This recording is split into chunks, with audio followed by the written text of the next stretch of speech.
फ़ज़ाइल नमाज नहमदुहु व नुसल्ली अला रसूलिहिल करीम अम्मा बाद फ़अऊज़ु बिल्लाहि मिनश्शैतानिर रजीम बिस्मिल्लाहिर रहमानिर रहीम।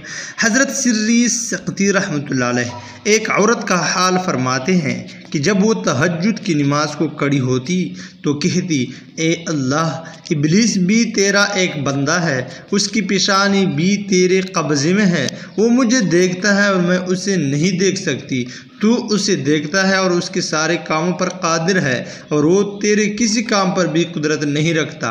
ए अल्लाह, अगर वो मेरी बुराई चाहे तो तू उसको दफ़ा कर, और वो मेरे साथ मकर करे तो तू उसके मकर का इंतकाम ले। मैं उसके शर से तेरी पनाह मांगती हूँ और तेरी मदद से उसको धकेलती हूँ। उसके बाद वो रोती रहती थी, हत्ता कि रोते रोते उसकी एक आँख जाती रही। लोगों ने उससे कहा, खुदा से डर, कहीं दूसरी आँख भी ना जाती रहे। उसने कहा, अगर ये आँख जन्नत की आँख है तो अल्लाह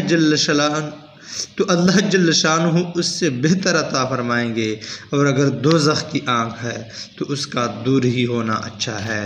व आखिर दावाना अनिल हम्दुलिल्लाहि रब्बिल आलमीन।